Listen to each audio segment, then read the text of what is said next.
Amém, irmãos? Boa noite. Queria convidar vocês para, de início já, abrirem suas Bíblias no livro de Gênesis.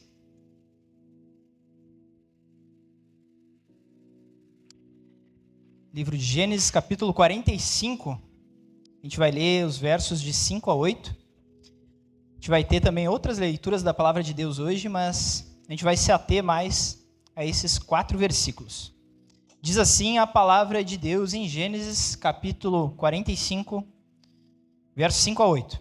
Agora, pois, não vos entristeçais, nem vos pese aos vossos olhos, por me haverdes vendido para cá. Porque para a conservação da vida, Deus me enviou adiante de vós. Porque já houve 2 anos de fome no meio da terra, e ainda restam 5 anos, em que não haverá lavoura nem colheita. Deus me enviou adiante de vós, para conservar vossa sucessão na terra, e para vos preservar a vida por um grande livramento. Assim não foste vós que me enviaste para cá, senão Deus, que me pôs por ser pai de Faraó e por senhor de toda a sua casa, e como governador sobre toda a terra do Egito. Amém. Amém, Senhor Jesus. Obrigado, Deus, pela Tua palavra. Sabemos, Deus, que grandes coisas Tu traz para nós através das Tuas Escrituras, Deus. Cremos que essa é a palavra de Deus, Pai, que é o que Tu, Senhor, queres falar com o Teu povo. Sei também, Deus, que por mais que a gente estude, leia, tentamos fazer o melhor para Ti, Deus, mas cremos que Tu és soberano sobre todas as coisas, Deus. Independente, Pai, de tudo que a gente organize, faça ou queira fazer, a Tua soberania, ela avança todas as organizações aqui dessa terra, Pai. Obrigado porque Tu, Deus, deu o privilégio de estarmos na Tua presença, estarmos diante de Ti. Abençoa, Pai, esse culto, que tudo que eu venha falar aqui, Senhor, seja aquilo que Tu queres falar para o Teu povo, que não venha nada do meu coração, mas sim da Tua vontade e do Teu querer, Deus. Obrigado, Senhor, por essa noite. Abençoa cada um. Abre, Senhor, os nossos olhos para a Tua palavra. Rasga, Senhor, qualquer preconceito ou qualquer dificuldade que tenhamos de entender aquilo que Tu queres para nós, Deus. Constrange os nossos corações e nos mostra, Deus, nos revela, Pai, a Tua verdade e a Tua vontade. Assim Te oramos, Te louvamos, em nome de Jesus. Amém. Meus irmãos, podem se sentar. Esse trecho que a gente leu da palavra de Deus, ele é uma parte da história de José. Eu acredito que muitos aqui devem conhecer a história de José. É a história narrada de um personagem bíblico mais longa da Bíblia, de mais quantidade de palavras e de capítulos, é a história de José. Ela começa lá pelo capítulo 41 e vai até 46, se eu não me engano. É uma leitura que eu recomendo para vocês. Toda a história de José. É uma história com várias nuances diferentes. Aqui eu vou pegar uma parte, um trecho, para a gente estudar e entender o que Deus quer falar com nós através dessa parcela. Mas tem vários outros ensinamentos da história de José que são importantes para a nossa vida diária de cristãos. Então, recomendo para vocês. Se eu pudesse recomendar uma série, vê pelo menos o desenho aquele da Bíblia lá, sabe aquele desenho lá de 1993 lá? Vê pelo menos os episódios lá da história de José. Já é um pequeno passo, mas ler toda essa história na Bíblia eu creio que vai acrescentar muito na vida de vocês. José, ele teve uma ascensão, de uma origem, digamos assim, que quando surge a história de José na Bíblia, fala sobre a questão do poço. E então tem uma trajetória de José que sai do poço até virar um dos cargos mais importantes do Egito. Ele era, a Bíblia vai dizer isso, vai relatar isso, que ele era a próxima pessoa abaixo do faraó. Então não existia ninguém que não fosse o faraó acima dele. Então ele sai de um poço e vai até esse cargo, digamos assim. Então teve uma ascensão de José. E a história de José é um exemplo assim, incrível de que Deus ele age em todas as situações da vida. Em todas as situações de José, e assim ele pode agir também em todas as situações da nossa vida. Mesmo quando tudo parece estar dando errado. E eu vou pular um pouco mais para frente da história de José, que no auge da vida dele, quando ele se encontrava no topo do poder do Egito, ao lado do faraó, comandando o país inteiro, o seu objetivo era ajudar aquela nação a enfrentar um mal, que era a fome. Só que existe um caminho muito longo até chegar essa conquista, digamos assim, que Deus permitiu na vida de José. E como que se deu essa conquista? Eu vou fazer um caminho meio inverso, né? O faraó ele tem um sonho. Eu vou dar depois as chaves bíblicas para vocês, mas eu vou resumir, porque como é uma história muito longa, que eu falei para vocês, é a mais longa da Bíblia, eu vou fazer alguns resumos, mas eu deixo as chaves para vocês. O faraó ele tinha sonhado, e era um sonho que perturbava muito ele. Ele teve 2 sonhos em seguida, assim é o que narra a Bíblia. No primeiro sonho ele vê 7 vacas, né, o animal, gordo, no rio Nilo, e em seguida surgem 7 vacas magras que devoram as vacas gordas. Assim narra a Bíblia. E no segundo sonho, então ele acorda assustado, e ele em seguida adormece de novo e tem um outro sonho. E nesse outro sonho tem 7 espigas de milho, saudáveis, tudo certo, prontas para a colheita, e em seguida surgem outras espigas sendo secas e que eram sopradas por um vento leste e elas estavam morrendo. E essas espigas, como uma erva daninha, enredavam a outra e iam consumindo as espigas boas. E ele acorda de novo assustado, e isso é o que vai narrar em Gênesis capítulo 41. Esse eu vou até ler para nós, é curtinho também, é do 1 ao 8. Diz assim a palavra de Deus, Gênesis capítulo 41, versos de 1 a 8. Passados 2 anos completos, Faraó teve um sonho, e eis que estava em pé junto ao rio Nilo. Do rio Nilo subiam 7 vacas de boa aparência e gordas, e pastavam no meio dos juncos. Após elas subiam do rio outras 7 vacas, de aparência feia e magras, e pararam junto às primeiras, na margem do rio.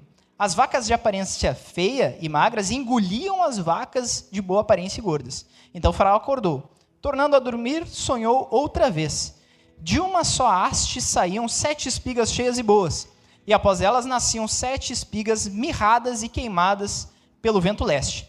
As espigas mirradas devoravam as 7 espigas grandes e cheias. Então o faraó acordou. Tinha sido um sonho.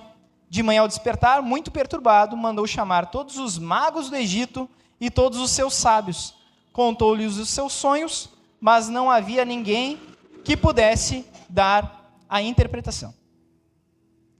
Então o faraó, ele ficou muito preocupado com aquele sonho. Para ele aquilo era mais que um sonho comum, tinha algo por detrás daquele sonho. E claro, como alguém que não tem entendimento da parte de Deus, não se coloca diante de Deus, ele buscou resolver da sua maneira. Ele busca magos, ele busca sábios tecnicamente, né, para interpretar o seu sonho. Olha, sonhei isso e aquilo, e ninguém dava uma interpretação a que fosse correta, ou a que fosse sensata. E então o copeiro do faraó, que estava ali servindo ele e buscando esses magos, lembra de um homem na prisão que tinha interpretado o seu sonho com precisão. José, eu falei para vocês que eu estou fazendo um caminho de trás para frente, né?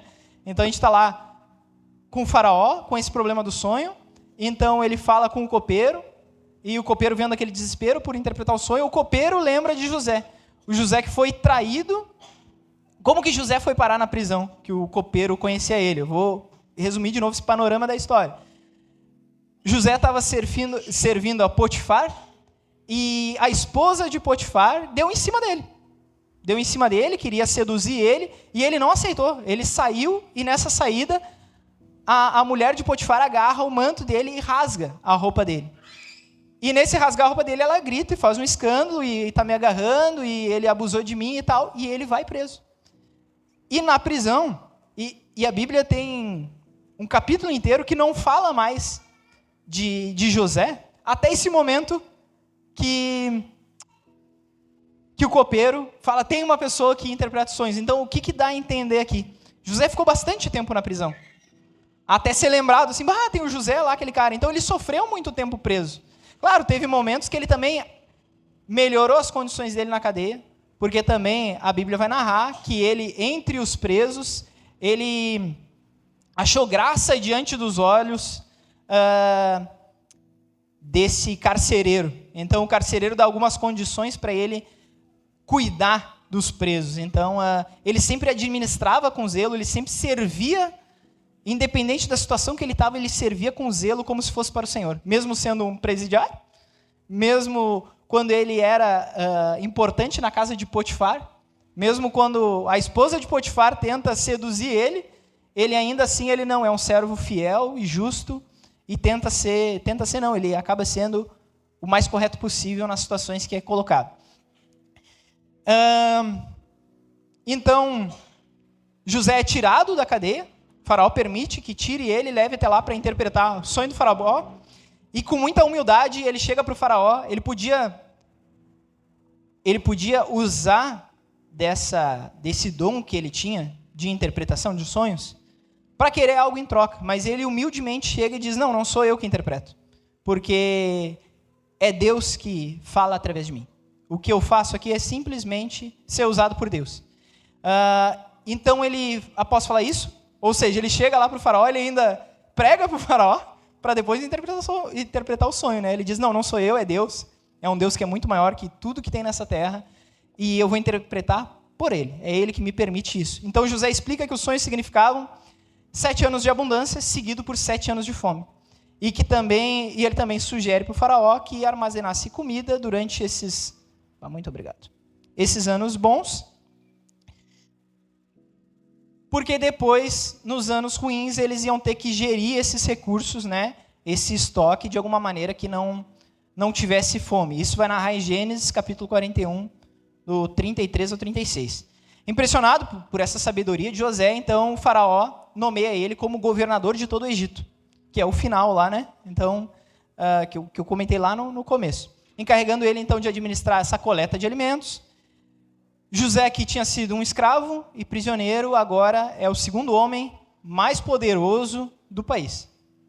A única pessoa, além dele, faraó, mas ainda o faraó dá a ele carta branca para a gerência dos recursos. Então, o faraó abre mão disso. Durante esses 7 anos de fartura, José, então, ele supervisiona a coleta de uma enorme quantidade de alimentos. Ele enche os armazéns do Egito. Isso vai narrar para nós Gênesis 41, do 47 até o 50, ali mais ou menos. Quando 7 anos de fome começam, o Egito estava pronto. O Egito ia conseguir sobreviver tranquilamente aquilo, devido a essa organização. E começaram a vir pessoas de vários outros locais para, no Egito, comprar mantimentos, incluindo os irmãos de José. Daí eu estou contando de trás para frente, então pode ser que alguém não saiba, mas qual é o problema dos irmãos de José ir até lá? José tinha sido injustiçado. Lembra que eu falei que a história de José começa no poço? Como assim começa no poço? José, sempre teve a Bíblia narra a história de José. Os primeiros versículos começam a falar de José, já fala da interpretação de sonhos. De que José vê em um sonho em que espigas de milho se curvavam para ele. E ele vai, muito inocente, contar para os irmãos dele, olha só, eu sonhei isso.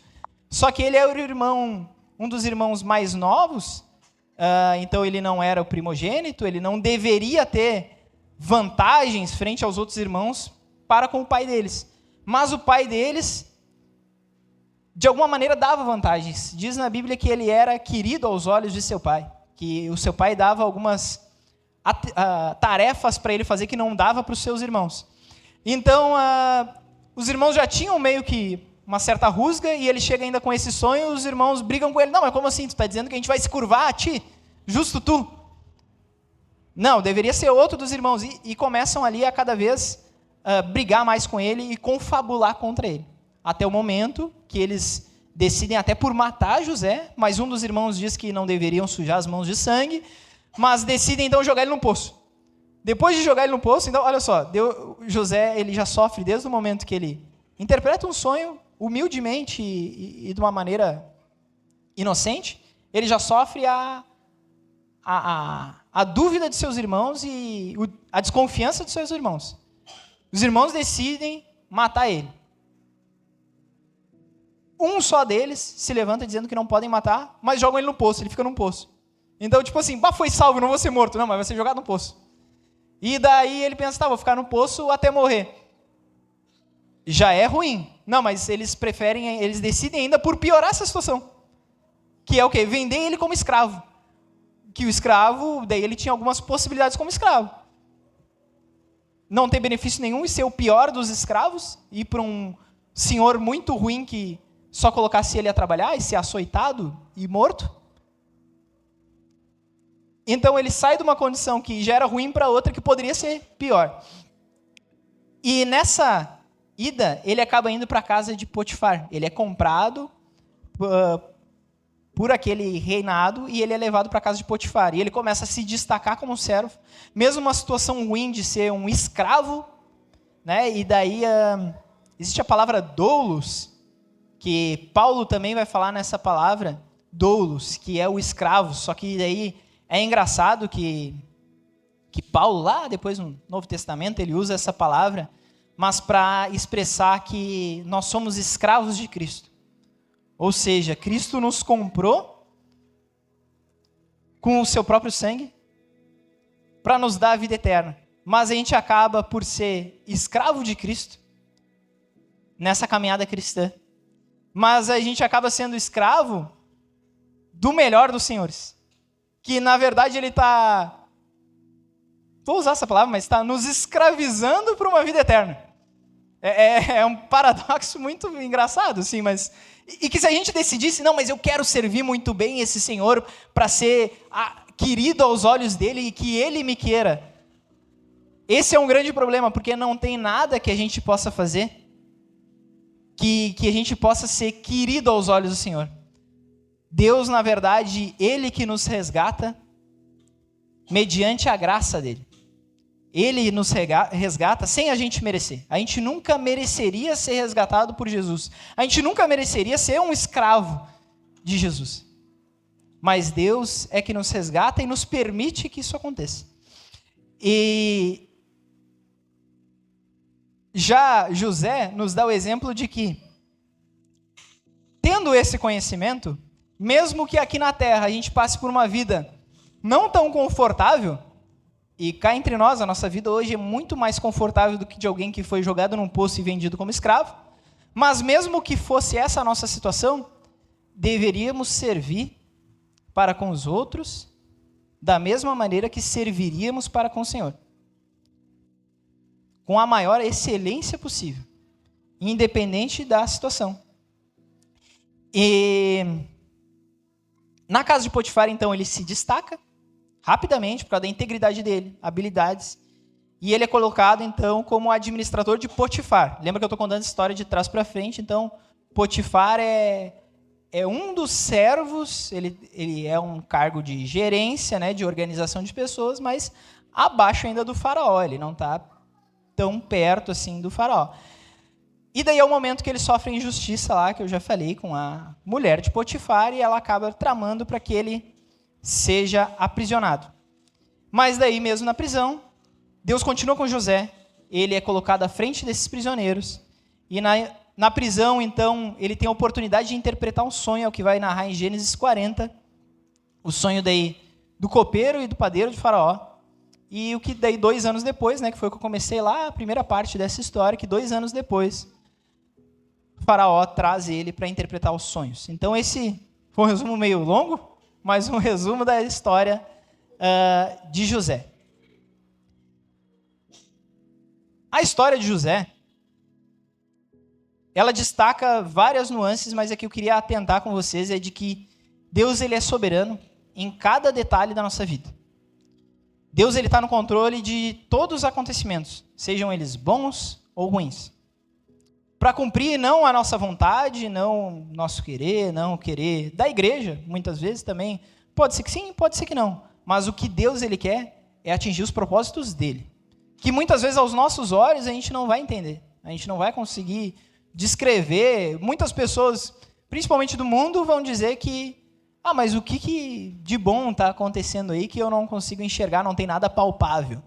Mas é que os propósitos de Deus para a nossa vida são muito maiores do que qualquer coisa que a gente possa organizar, fazer ou gerir.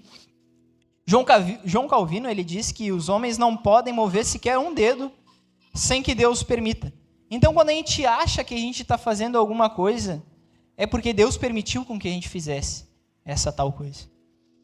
Assim, a gente vê que o sofrimento de José e as dificuldades dele não foi por acaso. Não foi um acaso do destino, ou uma infelicidade, ou um azar que ele deu. Não, foi propósito de Deus para a vida dele. Justamente para a gente estar hoje aqui escutando essa palavra. Não foi por acaso que José, a história dele foi ser narrada na Bíblia, na palavra de Deus. E o que chama muita atenção é que mesmo em meio a todo aquele sofrimento, José, ele continuou servindo a Deus. Em todos os lugares que ele chegava, ele narrava, ele primeiro, eu até brinco assim, ele primeiro evangelizava, ele primeiro falava de Deus, para depois falar o que ele poderia fazer, para depois ajudar. E assim José acaba tipificando um servo sofredor. Alguém que, mesmo em meio ao sofrimento, continua servindo. Porém, ele segue justo, digno e fiel ao Senhor dos Senhores. Ele continua fiel a Deus em todos os momentos. Deus usa cada situação para colocar José no lugar que ele deveria ser colocado. Porque nessa história que eu disse, e repito que é a história mais longa da Bíblia, começa com problemas, com ele sendo traído, com ele sendo açoitado e tal, e chega no final, e o que eu quero chamar a atenção daí para o final, que daí eu falei para vocês que José estava administrando esses recursos. Eles plantaram muito no Egito, se organizaram para até vender para outras nações e outros povos, até que chega os irmãos dele. Lembra que eu parei nessa parte da história? Quando chegam os irmãos de José ainda faz uma situação com que diz para outra pessoa, para um outro guarda lá, prender os irmãos, e ele começa, e os irmãos ficam assustados, pensando que vão ser mortos e tal. Ele diz que os irmãos estavam mentindo, porque José ainda mexe a situação de uma maneira que ele pergunta, mas vocês são 10 e não eram mais irmãos? Questionando. E daí um dos irmãos de José está lá na casa do pai deles e não foi para o Egito, e o outro irmão é José, que está ali, mas eles não reconhecem José. E é engraçado que José faz a situação, eles ficam presos durante 3 dias, e José começa a ver se existem ali frutos de arrependimento ou não. José pergunta para eles, tá, e o que vocês vão fazer? Vocês conseguem buscar esse outro irmão de vocês? E cadê o outro ainda, o segundo? Ah, um deles está morto e o outro ficou na nossa casa. Não, então vocês vão até lá, busquem ele, para eu ver se é verdade essa história de vocês. Ele testa, de algumas maneiras, a história daqueles irmãos. E eles fazem isso, e eles voltam ali para o Egito, e José dá a eles muitos sacos de trigo, e ainda bota o dinheiro que eles estavam comprando o trigo, José bota dentro dos sacos e manda de volta. Tem toda uma situação que José acaba servindo aqueles que o traíram, sem eles saberem que era José. E o ponto, eu acho que alto dessa história, assim, da palavra de Deus, é que, no final da situação, José tinha tudo para se engrandecer. Mas ele faz o contrário, ele abre mão de tudo isso, abre mão de toda essa glória terrena que ele tinha ali, para servir os irmãos dele, para servir aqueles que o traíram. É um exemplo de perdão quase que impossível da gente conseguir reproduzir. Ele acaba, no momento que ele pode se gloriar, ele acaba se curvando de novo a servir. Porque ele entende que ele é um servo de Deus. E ele acaba servindo, daí agora é um link que eu queria fazer junto com vocês, ele acaba servindo, olha só que engraçado. Muitas pessoas, eu li alguns estudos que diziam que naquela época ali, muitas pessoas de outros povos morreram. Muitos outros povos reduziram a sua população. E o Egito foi um dos poucos povos que conseguiu se manter. Por quê? Porque eles estavam morrendo de fome, de sede, de desnutrição. Então, José acaba levando uma certa salvação para povos. E o que é o link que eu quero fazer? A providência divina, a gente vê que ela está nessa história de José. Só que ela ainda é mais clara na vida de Jesus. Porque assim como José foi traído por seus irmãos, humilhado, injustamente condenado, Jesus também foi traído. Vai dizer em Isaías 53:3, Mateus 26, mas ele foi traído por todo o povo. Não só pelos seus irmãos, não só pelo faraó, pela esposa de Potifar, mas ele foi traído pela humanidade, por todos aqueles. E Deus transforma essa injustiça na maior obra de salvação. Essa injustiça na vida de Jesus, na maior obra de salvação. A salvação de todos os cristãos que estavam condenados à eternidade do pecado. Agora não uma salvação por falta de alimento, né? Que nem o povo lá estava morrendo por falta de alimento. Não o risco de morte por desidratação no deserto, fome, seca, por um plantio não dar certo. Não esse tipo de morte, mas uma fome infinita, uma sede insaciável. Um risco não é um risco que a gente corre hoje, um risco de morte eterna. A gente tem uma condenação e o salário do pecado que é a morte. A gente não tem o risco de uma colheita não dar certo e a gente morrer de fome. A gente já está condenado à morte. Mas Jesus, essa é a boa notícia, que Jesus, ele vem para trazer a total salvação para o povo. Ele vem trazendo vida e vida eterna. E esse é o principal do evangelho, que a gente, nós todos aqui, não só nós todos aqui dentro da igreja, né? Nós, humanidade, criados por Deus, a gente se rebela para esse Deus tão bom, para esse Deus tão gracioso, a gente se rebela por meio do pecado. A gente acaba merecendo somente a morte eterna. Mas em meio a essa morte eterna, a gente tem uma promessa de salvação. E a gente é servido com excelência pelo nosso Senhor, por Jesus Cristo. E Ele que é santo, imaculado, que Ele é o próprio Deus encarnado, Ele vem então para sofrer, para se humilhar, para depois morrer, ascender aos céus e nos dar o Espírito Santo. Porque se não fosse por intermédio dele, a gente não ia ter como o seguir, a gente não ia ter como ter fé e acreditar em Deus, se não fosse pelo próprio sacrifício de Deus para nos permitir o Espírito Santo. Então, assim, pela graça de Deus, remissão dos nossos pecados e a possibilidade da vida eterna com Deus mediante a fé. Viram como esse link, ele é a história de José, e eu acho que é isso que tem que ficar claro muitas vezes, a gente... E até é interessante que muitas pessoas, e eu sou um que fala assim sobre os heróis da fé. Isso é bonito, é legal, mas o maior de todos a gente tem que enxergar onde eles estão apontando para Jesus. Porque o evangelho é sobre Jesus. Não é sobre José. José é importante, sim, na narrativa bíblica. Davi é importante, sim. Isaías. Todos são importantes. Mas o maior deles é Jesus. E a gente tem que identificar onde cada um desses heróis da fé está apontando para Jesus. E eu creio que José aponta quando ele é um servo sofredor. E ele nos mostra, e daí já estamos indo para o final, para as nossas aplicações. O que a gente faz? Ok. Entendi então que José, ele sofreu muito, foi difícil a vida dele, mas ele continuou servindo, sendo fiel para Deus e teve uma grande possibilidade. Daí também isso eu demorei para desmistificar isso da minha mente e quero ajudar vocês. Não é porque José no final ele foi um dos grandes lá no Egito que a gente vai ser também. Não é isso. Isso não pode estar... A gente não pode entender a história de José como assim, não, então eu vou seguir, vou ser um servo de Deus e no final vou virar um grande homem e poderoso. Não, calma aí. Deus ele não está usando dessa palavra para profetizar prosperidade. Não, ele está usando essa palavra para demonstrar que somos servos dele e que a gente pode ter sofrimento na vida e que a gente pode sim ascender muito numa posição hierárquica, sei lá, no trabalho, na escola, sei lá. Na nossa sociedade, a gente pode ascender, mas pode também não, e mesmo assim Deus está presente em todas essas situações. Amém? Isso tem que ficar bem claro.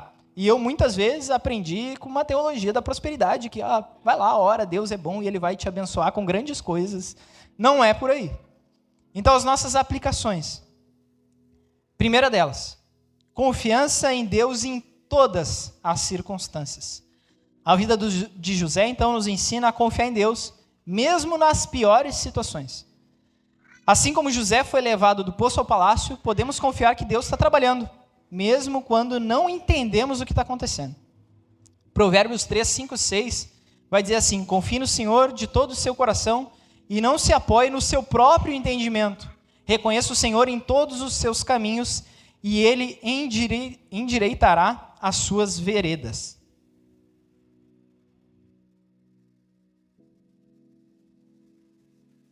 Deus, Ele está presente em todas. Eu acho que essa palavra, eu até brinco assim quando eu falo com as pessoas, né? Os extremos têm uma grande possibilidade de serem mentira.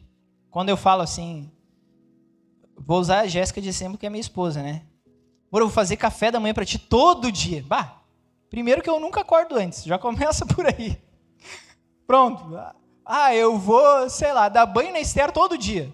Primeiro que às vezes ela não quer tomar banho.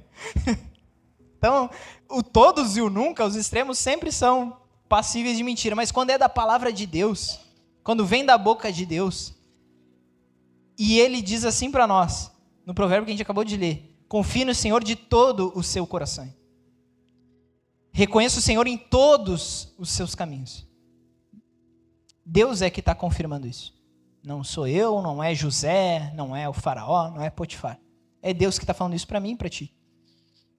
Então, confiar em Deus em todas as circunstâncias. Segunda aplicação: perdão aos que nos feriram. Assim como José perdoou seus irmãos, somos chamados a perdoar aqueles que nos magoaram.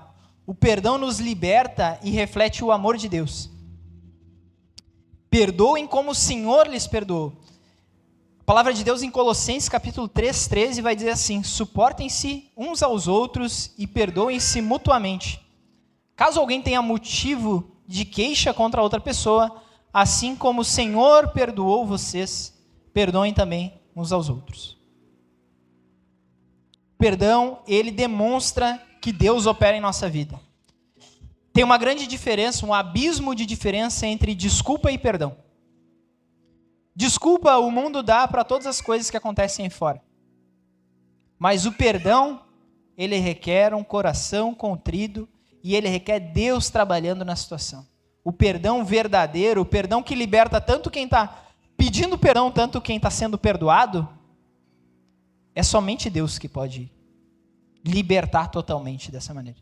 Só Deus é que pode dar um perdão total. Por quê? Porque o perdão, ele é infinito.